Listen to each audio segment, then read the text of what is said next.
Welcome to all our old friends and also our many new friends, because I can see lots of faces that I don't recognize. And this is very exciting. My name is Alita Dewhurst. I am the president of the society. Although I am not as old as the society, I feel that way, 119 years old, I have been here a pretty long time, almost 20 years. It is overwhelming to see just how much our organization has grown. It's very awesome. Wait a minute. The past few years have certainly thrown a lot of challenges our way. Just 2 years ago, we were in a cramped space, faced with an impending move to God knows where. The future was uncertain. I don't think anyone could have predicted that this challenge would provide the opportunity for a rebirth of the Society of Arts and Crafts. But with the leadership of our board, and I thank you, board, I know you're out there somewhere, and our executive director, Fabio Fernandez, hard work from all our wonderful staff, I know you're here too, and the critical support of many very important friends that are here tonight, we have blossomed into this. Pretty cool, huh? Instead of that little craft thing on the very street. A few weeks ago, we had an unofficial opening for the board, and I said to them, I felt like a new mother again, having gone through a very long pregnancy and then a very tough delivery. Maybe it'd be more apt to say that I feel like a new grandmother, since lots of other people participated in the process, not just me. Together, we have finally given birth to a new baby, so we can now sit back and watch it grow with pride, although Fabio cannot sit back. That said, I plan now to relax and enjoy the moment. So I will hand over the microphone to Fabio so he can properly thank all the important people here. Good luck. Okay, let's see.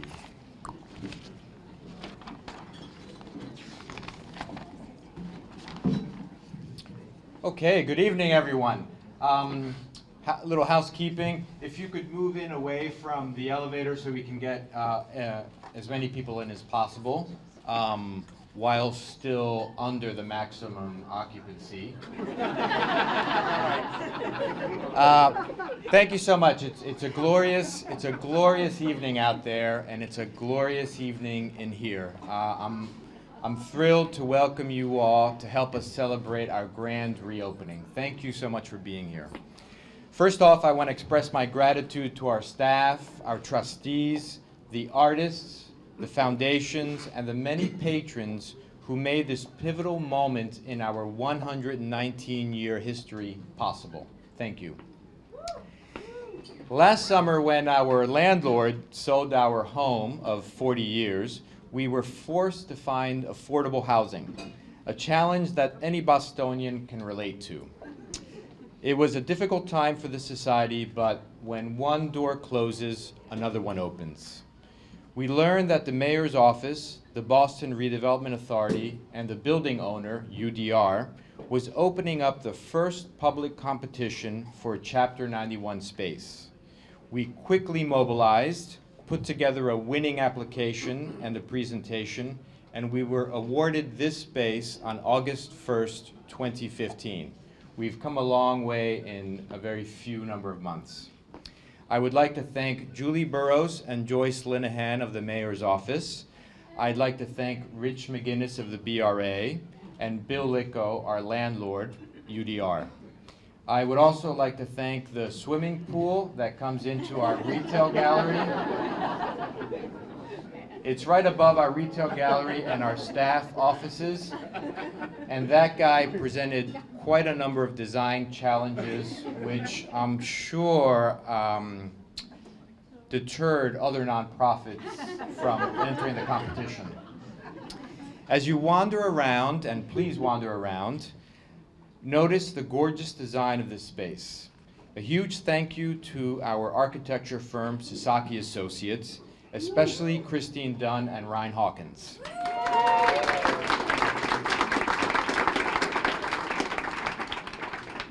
They helped us through the entire process, from preparing for the competition through to design and construction. I would also like to thank Philip Baresh and Sam Pease and Jessica Grant, also of Sasaki, for giving us a new 21st century brand. I'd like to thank our engineers, BR+A, especially Jim Chamberlain, and finally our project manager, Smith & St. John, especially Peter Nobile. Next, I'd like to thank Lee Kennedy Construction, especially Rose Conti, Sean McKay, and John Visconti, and the many talented tradespeople who translated blueprints into a magnificent built reality. This construction team included some of our city's finest electricians, plumbers, drywallers, millworkers, glazers, painters, and many others. It was amazing to see all their efforts attain such a beautiful reality in just 6 months. These builders are represented by their unions. These unions create opportunities for their members to practice their craft with fair wages and safe working conditions. What unions do is very similar to the mission of the Society of Arts and Crafts. We advocate for artists and craftspeople, weavers, potters, furniture makers, studio jewelers, glass blowers, and many others. Our goal is to bring attention to their creative efforts and to help sustain their livelihood and their families' livelihoods. Our first exhibition here at 100 Pier 4 is called Radius, and it brings together all the wonderful artists and craftspeople that live right here within 1 mile of our building. All of them are here tonight. Please introduce yourselves and learn about their work. They can be identified by a sticker that says, "Kiss me, I'm an artist." Yes. By the way, we'll take full credit for any romantic relationships that ensue. So we look forward to advancing Boston's arts and culture and to serving our city's varied constituents at a time when making things with your hands is again recognized as important and valued. I raise a toast to you and to the Society of Arts and Crafts.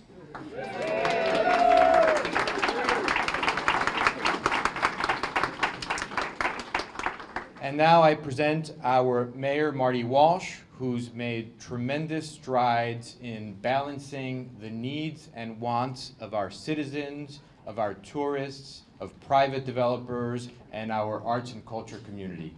Mr. Mayor?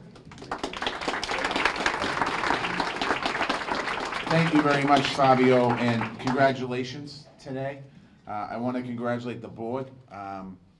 You look wonderful after having a baby like this. I also want to, they were given a shout out, but I want to give another shout out to Joyce Lenahan, Chief of Policy for the City of Boston, and I'll explain Joyce in a second. Julie Barrows, Chief of Arts and Culture for the City of Boston. Rich McGinnis from the BRA, formerly known as the BRA, Boston Planning and Development Agency. I have to remember that one.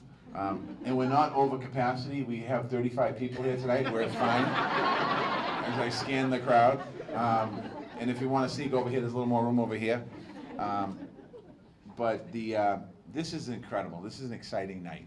And a few people have walked, when I walked in, a couple people grabbed me and said, "Thank you, Mayor, for what you do with arts in the City of Boston." And I'd like to take full credit for that. However, I'm not going to. I'm going to give a lot of credit to Joyce Lenahan, because when I ran for mayor of Boston, in her kitchen, literally in her kitchen, we had policy groups, and we spent a lot of time going over a lot of different policy. We went over policy on transportation, on development, on design, on race, and we went over policy on arts and culture in Boston. And we really sat down, and Kathy Patetti, I don't know if Kathy's here, but Joyce and Kathy and myself They sat with me for hours and hours and hours and hours and hours talking about the arts in our city. Mainly I focused on the arts, on what I knew of some open studios and Medicine Wheel and other types of things. And to be honest with you, I thought like Jersey Boy the play was arts, and I still that's arts. But Joyce opened a whole new world to me, and we talked about it as we got into the campaign, as we got closer to the final at one of our debates. I was the first candidate at one of the debates to say that I'm going to elevate arts and culture to a cabinet level position in the administration. And when we got elected, one of the first meetings we had with the cabinet, we had the position in place. We didn't have Julie in place at that particular moment, but we had that in place because the arts are so important to our city. And we're able to find Julie, and we're able to do so many things. And in this year in the budget, we're able to find some money, gobbling it together with the BRA and some other ways. And we've made a commitment now as we move forward. We're going to 1% of our capital budget for the city will go towards the arts until we get a full funding mechanism in place over time to add more and more money. So if you look at our program, it didn't start out as good, but it started out with something, and every year it's gotten more incrementally better. And that's our goal. And our goal is to support those artists that are in this room today, and to support this very important place. Fabio talked a little bit about the Chapter 91 process, and I'm not going to go too far into Chapter 91 because if I do, I'll screw it up. But it was part of legislation that really opened up securing nonprofit venues on the waterfront. And really, because as you see all this growth happening here, I'm glad that we thought of that, the city thought of that, and I was a member of the legislature at the time, that we thought about how do we create open space and creative open space so it's not just all buildings with offices in them and residences in them, although they're important, or retail, but how do we truly do some more things for arts and culture in our city? And this is an amazing space and a tremendous addition to the South Boston Waterfront. It's just so many different reasons. So I just want to, congratulate you and thank all of you for being here tonight. This is an exciting night for Boston. We are seen as a leader in arts on the world, at least people talk about it, but we truly are getting there on the ground. And I think it's important that we give as many opportunities and open as many doors and open as many windows for the artistic community in the city of Boston. We have incredibly talented people in our city. Many of them are in this room tonight, and many of them want to be in this room tonight. Many of them aren't quite sure what we're doing yet in the city, but we're going to take what's happening here and what's happening in our community and letting every person in the city of Boston know that we treasure the arts and support the arts as much as we support bringing companies like General Electric to the city of Boston, bringing economic development to the city of Boston, making sure that we have good roads and bridges in the city of Boston. We want people to understand the importance of this. So I just want to say congratulations to you, to everyone for being here tonight. I want to just, what would a speech be from a politician without a quote? As arts and crafts pioneer William Morris said in 1882, I do not want art for a few people, any more than education for a few people, or freedom for a few. Over a century later, Boston agrees. Arts and creativity is for everyone in our city, every day, in every neighborhood. Thank you for being here tonight.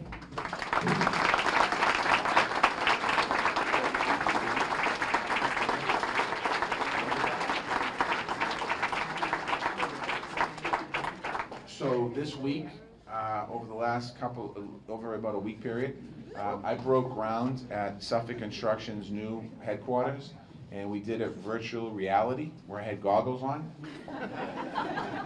Yesterday, I was able to cut a ribbon by using a skill saw. And today, I get to use, I'm actually going to turn off. We have a pair of, I don't know if you call them scissors, but 100-year-old. So we're coming full circle back to the beginning.